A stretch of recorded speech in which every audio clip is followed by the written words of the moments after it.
Let's talk about disappointment. Not the kind you feel when you realize your childhood dream of becoming a dinosaur didn't come true, but the kind you feel whenever you sit down to watch a movie, you got your popcorn, you're in the theater, and halfway through you go, "This is boring." Now, I'm mainly only talking about one of the three movies we will be discussing in this video, but in 2025, we got three major reboots of beloved IPs, kind of. In a way. Jurassic World Rebirth, Fantastic Four, and Superman. So what was it about Superman that gave it a different feel?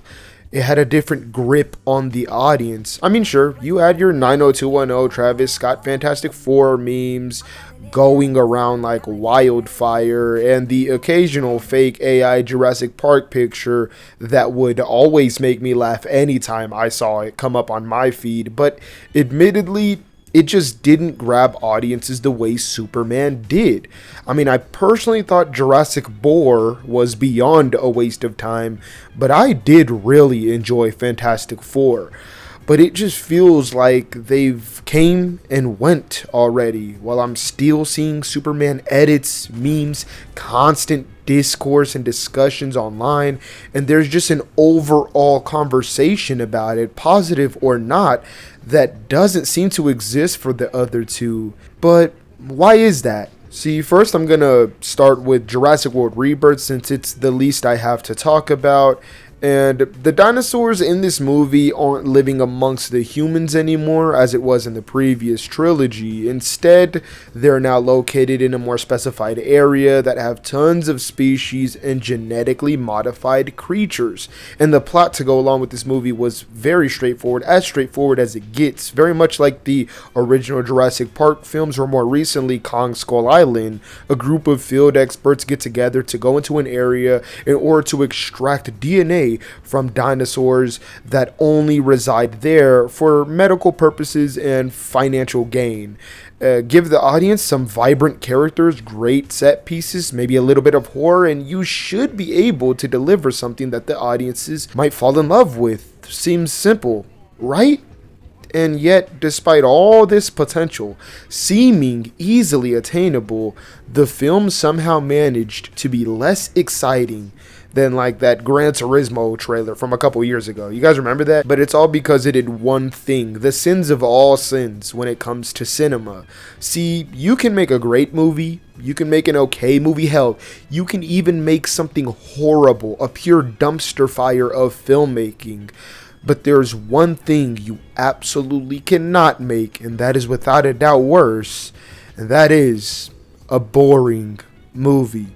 While this movie was always gonna make money, sure, that's not what this video is about. When it comes to keeping the audience actually interested in not only your movie, but more so this franchise, you can't just add dinosaurs to a movie and expect it to work. Movies have far surpassed that now. Technology has become so great that it's simply not enough anymore. There's nothing new in this movie. It has a bunch of callbacks, references, caricatures from the past, the same villains, side characters. Hell, they even straight up redo multiple scenes from the past. It makes the Rebirth subtitle even more confusing after watching the movie. There isn't a single thing the movie does to set up a new franchise moving forward. It just doesn't feel fresh in any ways. I love Gareth Edwards, and when he was first put on the project, I was so excited, but I also had my hesitations, and all of those unfortunately came true. He ended up clearly being a hired gun. The visual effects and sound design and the overall look of the movie is phenomenal in here, but nowhere near Edwards' previous work, and that is shown through the end result. You can tell this film was turned around quickly, thin characters with little to no development. The film entirely lacks any sort of personality, and even the set pieces couldn't feel more generic. Besides that raft sequence, that was actually great, which is even more hilarious when you realize that Michael Crichton wrote that set piece like 30 years ago, which is more exciting than anything else that this film had to offer. Now, the movie in general doesn't even deserve me talking about it this much in the first place, so I'm gonna go ahead 3 stars, leaning more towards a 2.5 if I'm being honest. I'm just being a little bit generous because I am a Gareth Edwards glazer, but while Jurassic World approached it as basic as it comes, the Fantastic Four First Steps took two approaches. One being a little unexpected, which was how faithful to the source material they wanted to be, and the other approach was kind of the expected one, which was Marvel trying to still ground it as much as they can, regardless of its giant planet eaters and silver surfing shenanigans. There are truly awesome elements in Fantastic Four First Steps. Shackman's WandaVision approach complements Marvel's First Family pretty perfectly. The visuals are Kubrick-esque and astounding, especially for MCU standards, and the visual effects for the most part are top tier, but overall I'd say it's the aesthetic here that really shines. The score, this retro futuristic world that feels tactile yet advanced, similarly to the TVA and Loki, which makes perfect sense when you consider that the Fantastic Four had the same production designer. The costumes are also great. Galactus couldn't look any better, and Silver Surfer even exceeded any expectations that I had. But underneath those flares of wardrobe, spaceships, and aesthetic just wasn't much, unfortunately. The film, with all of its on-screen dazzling, still plays it as safe as possible. It's not trying to be contemporary in any meaningful way. It isn't trying to make any bold statements, handling huge or heavy themes, which is okay. It doesn't have to. But honestly, it makes it feel like it's missing something. A backbone to punch the gut more, personalities leaping off the screen more, a flavor that waters my mouth. What the hell am I saying? My point is, it's still doing the coming of Galactus. An iconic story, absolutely, but it's been done before. Sure, not nearly as good, but we aren't particularly breaking any new ground here either. Galactus can only be so one-dimensional, and Silver Surfer's turn feels no better or worse than that same turn that happens in the 2007 movie. Granted, I do appreciate the effect she had on Johnny's character in particular. It was a nice twist on both of their characters, parts that complemented each other very well. I loved that. I just wish there was more of it. There's a conversation between Reed and Sue in the back half of the film that has to do with Reed's intelligence and the burden of it, and I love that as well, but I wanted more. Ben didn't have much to do in the film, unfortunately, but it was constantly hinting at a potential relationship with him and Natasha Lyonne's character, which I wanted that to be explored more as well, but the film didn't. And I'm not gonna pretend Superman is some character study that is quiet and takes its time either. But the difference in that punch is that there's a spice and an energy injected into that movie. See, a lot of people say that these two movies have a lot of similar issues, with a lot of the movie being sort of cut out, or at least it feeling that way. And I have to disagree. I think there's a similar quality to the way it's kind of edited and how fast it moves. But in Superman's case, it felt more like things just didn't get time to breathe, whereas in Fantastic Four, it felt like there was subplots being cut out. See, while Fantastic Four spends more time giving us the dynamic of this family rather than their individual growth, it's not paired with much outside of that. There's really only like two set pieces in here, one in the second act being absolutely amazing, arguably the peak of what we expect from the MCU. But then we have to wait another 40 minutes before anything else, which is fine. Not every movie needs a bunch of spectacle, but you have to give me something to hold on to in the meantime, whether that's dialogue, character development, moving the plot forward, and all these things do happen. Hell, even in the second act chase, they clearly present Franklin as this MacGuffin, but after all that, it's not remotely as investing as the first half of the movie. So by the time Galactus does come, the film has nearly completely ran out of steam. And what makes the climax the more underwhelming was the sheer lack of creativity in it, at least for me. Reed does nothing the entire movie with his abilities besides stretch to write on a chalkboard or climb things, which is just... they nerfed my boy so much. 2005 Reed was using his powers far more creative, and that was an origin movie. I mean, even Superman did a better job with two intellectually gifted characters, but That's probably a conversation people aren't ready to have yet. So anyway, Ben throws a truck and hits a couple pillars. Johnny puts Franklin in the Baxter building and sprays Galactus with fire. But it's Sue that really is the one that gets the MVP role here, handling Galactus the most, which I really appreciated. But it just didn't feel built up well enough. There was no Fantastic Four moment that I think this was kind of missing. As many times as they played that theme in the movie, we needed that to come back here and see all four of them doing some truly amazing and creative stuff together to try and stop Galactus. Then when that doesn't work, that moment of Sue might land all the more powerful. She's literally pushing him back for like half of this entire set piece. And I know it sounds like I'm grilling the movie, but I promise you, I still really enjoyed it. I just wanted more, having waited for this family in the MCU for so long. It's without a doubt the best Fantastic Four movie, of course, that we've gotten, and the best cast, in my opinion. Setting it in its own universe might have been sort of a safe cop-out to some people in a way, but honestly, it's easily the greatest decision that was made for this movie. Its aesthetic and storytelling really benefited from it in a way that makes me excited to see them in the future and possibly exploring this world more, hopefully at least. So I'm gonna give this 3.5 stars, leaning more towards a 4, no pun intended. And all this leads me to Superman. And sure, it might not be as visually pleasing as either of the two movies I just spent most of this video talking about, or it might not have a script as simple and less fractured. I acknowledge that Superman isn't a perfect movie. Hell, it's my least favorite James Gunn film from the past 5 years. But the reason Superman works so much and why it made people feel things, why it's still being discussed so much today, is its sheer commitment to its swings.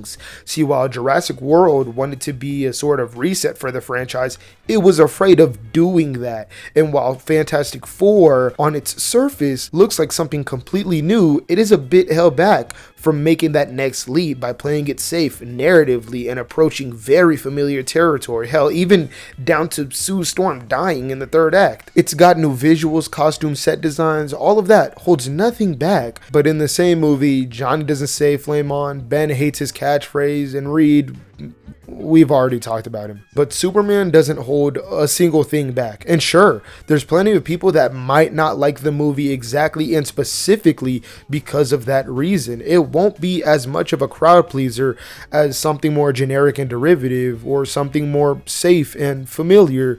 But what it will do is stand out, leave a lasting impression, whether or not that impression is good. It tries to take a contemporary approach to the character, make bold statements on real world events, and handles very conflicting and complex themes. Not everything is handled at a 10 here, of course. It has its fair share of flaws. Hell, I'd argue there almost isn't anything in this film that isn't handled better in other James Gunn movies.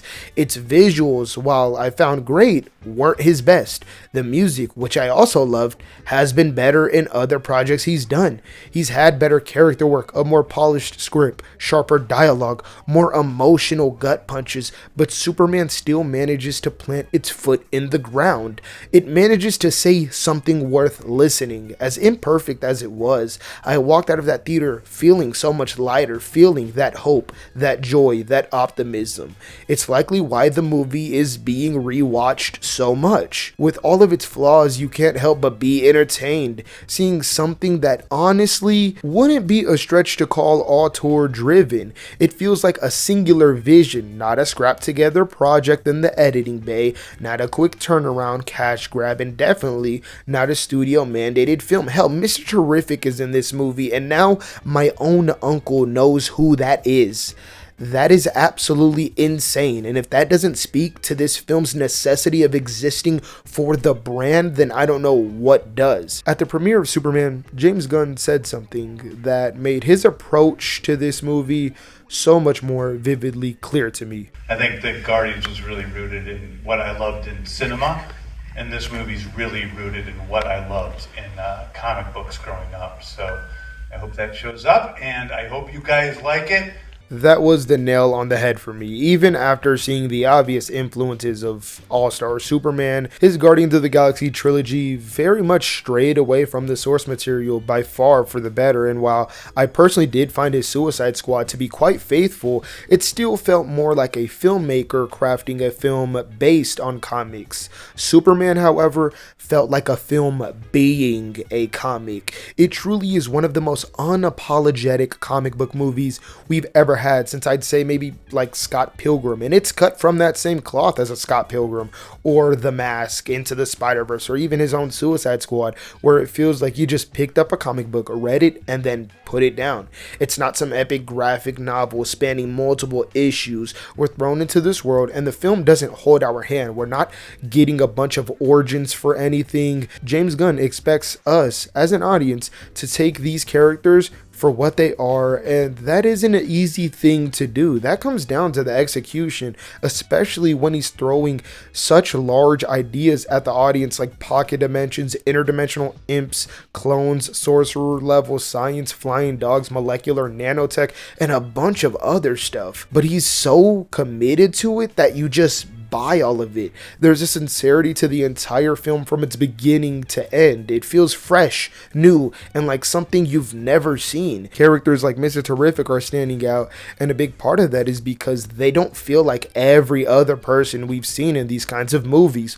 Lex Luthor has never been this much of a hater. The Daily Planet is bursting with personality. Ma and Pa Kent feel more down to earth and regular than they've ever felt. Our Superman is the corniest he's ever been, and that's a compliment. Lois has the perfect amount of spice. Hell, even their relationship is something entirely new. I mean, we've seen versions in the past where they first meet or they're already together and well into a fairly stable relationship, but here we're just a couple months into their relationship with one of them questioning whether they want it or feel like it'll work, and the other is absolutely infatuated.